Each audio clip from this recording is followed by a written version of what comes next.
If you're watching this right now and you haven't hit the like button, Billy, get on it. Bug your brother. Tell him to do the same. George Springer off to one of the toughest starts of his career, I think it's safe to say. And what's been maddening about this dude is that he's still hitting the ball incredibly hard. If you look at his exit velo, you look at his barrel rate, it looks like he should be getting hits, but he has not. And we are sitting here May 5th, okay, Cinco de Mayo. It is time, in my opinion, to shake the lineup a little bit. Now, I know we talked about this in the mailbag. Okay. One of the questions was, should Bo Bichette be leading off for the Blue Jays? And at the time I said, I don't think there's any possibility of it. I don't think John Schneider's ready to make that move yet. And then we made a bonehead comment about there's no prototypical leadoff guys on this team. I want to walk that back. Everyone has been very loud and vocal about pointing out the fact Whit Merrifield is, in fact, a prototypical leadoff man. He's good on the bases. He's got some speed. He gets on base. He's sitting right now. Like George Springer's OPS for the year is at 559. Like, it is dreadful. It is dreadful. If you look at Whit Merrifield, his OPS in 732, a lot more palatable. He's got an average of 292 and an on-base percentage of 350. Does that play at the top of the order? Maybe it does. Whit Merrifield's been hot most of the season. He started slow, and of course, he didn't look very good in Boston. But I don't wish to read too much into that Boston series because nobody on this team looked good in Boston. Yeah. Last year, Bo Bichette was struggling mightily. And I think it was May, might have been June. But John Schneider actually, or was it still Montoyo? Anyways, grounds crew can correct us. But there was a point where he was moved down to the 7 hole. I think it was John Schneider. And this actually helped him a lot. He wound up putting together the best month of his career in September after finding it at the bottom of the order. And maybe this is something that should be considered for George Springer. Personally, I'm honestly not worried about George. His peripheral stats still show that he's going to pull out of it. It looks like he's been incredibly unlucky, and just his track record speaks for itself. I think George Springer is fine. But in the meantime, while those hits aren't landing, maybe someone should be at the top of the order who is going to be getting some production, because George is the only one not producing at the top of that order. Bo Bichette is been absolutely incredible. He's got to be a top 10 MVP guy if you're just going off of the first 5 weeks of the season. Vladdy, you just talked it, right? Vladdy is doing great. He's hitting over 300 again this season. Matt Chapman is probably the top of the MVP list currently if you're talking just the first 5 weeks. All of these guys are hitting well over 300. OPS is 900 or more. It's insane what the top of this order is doing. George Springer sitting there with a 200 batting average and an OPS under 6. It really makes you grab your collar and go, ugh.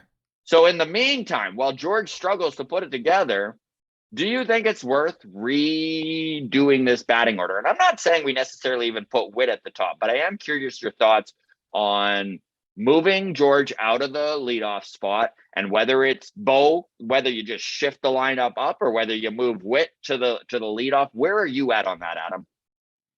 Yeah, I don't know. I would definitely be okay with taking George out of the number 1 spot.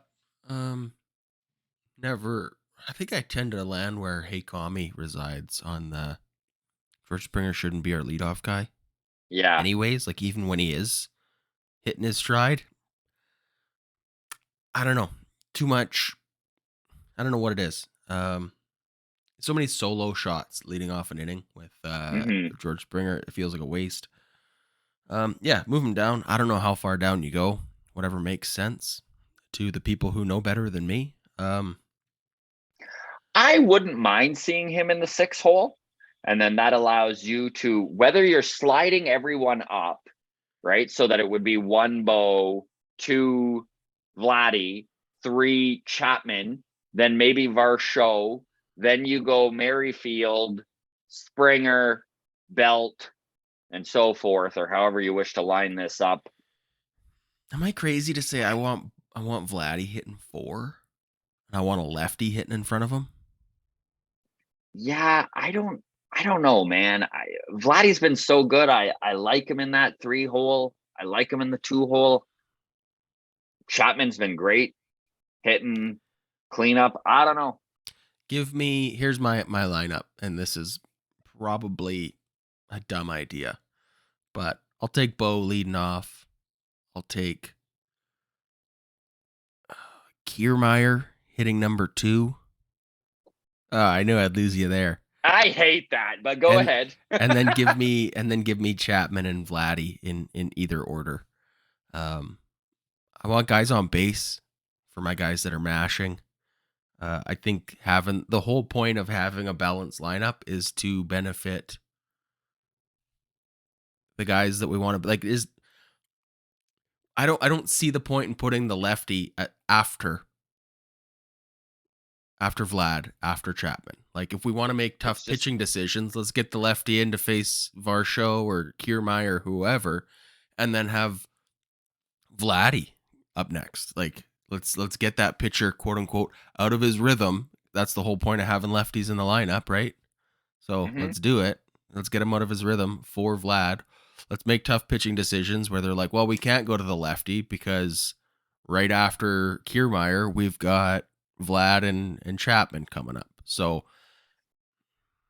I don't know. I hate the idea of just sticking all the lefties together in the middle towards the bottom of the lineup. I just think that's dumb. My only problem with that is that I don't think he does get on base enough. I think that if you give George or you give Kevin Kiermaier more at bats, it's just going to expose him a little bit more. And then you've just got, I really like Kevin Kiermaier in the 9-hole. I think him getting on base, one time through the order for the guys at the top, for George and Bo. And I mean, I know we're talking about moving George down the lineup here, but I don't like it. Now, that said, you do have a lot of support. I've gotten messages on Twitter from numerous people being like, I'm with Adam. I think Kevin Kiermaier's got it in him to be in the top of the order. He's done it before in Tampa Bay. He's a guy who is a great base runner and can snag some bases, stretch a single into a double, and allow the guys to knock it in. I see. So here's the thing. On base percentage, because that's in terms of, I know it's not the be all end all, but in terms of this, Whit Merrifield on base percentage 350. He's getting on base 35% of the time. Whit Merrifield 323. He's getting on base 32% of the time. We're talking about 3 extra instances out of 100 with Whit Merrifield on base in front of Vladdy as opposed to Kevin Kiermaier on base. It's only 3 out of 100. So I would take let's get the pitcher out of his rhythm. Right. For those 3 extra times. Merrifield is hitting an on-base percentage of 350 and Kevin Kiermaier's 323. Yeah. Maybe you're right. I would just rather George. The dream is George Springer just finds it and it is fine. Sure. Are you at all worried about George Springer's old? I'm not worried about him. You're not worried about that? I'm honestly not worried about it. Would love to hear from the grounds crew. If you folks out there are freaking out about Springer, let us know. Maybe I'm. He's 33. Maybe I should be worried. Turns 34 this season. Yeah. Injuries are a thing. How old's Brandon Belt? I hate even 35. having a sentence where we're putting those two together. But 35. He's 35. Just turned it.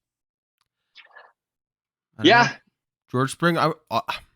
Look, I hope. One thing I will say about this year George and Springer, 3 more years of George Springer. So I hope this isn't the year that he just falls off a cliff. And I really believe it's not. One thing I will say about George Springer, Adam, is it wouldn't surprise me if his role within the batting order does change as he continues to get older. Maybe he becomes a very good cleanup hitter. I think he would fit very well in the 4-hole. That is something that I would be completely into seeing. A Bichette leading off, Vladdy 2, Chapman 3, Springer 4. I think that would be excellent. I know you want the lefty in there to break up the righties, but that top of the order is so potent and their splits are so good that I'm not as concerned about splitting them up at the top, right? Get Varsho hitting 5th, have Witt hitting 6th, so on and so forth. This But whole conversation is born out of a 5-game losing streak where we're yes, like, it is. what can we do to Yes. mix things up? Yes, exactly. So both of us are just kind of throwing creativity at the wall and seeing what sticks. Yes. Luckily, folks won't take it that way, and we will be called idiots at one point or another.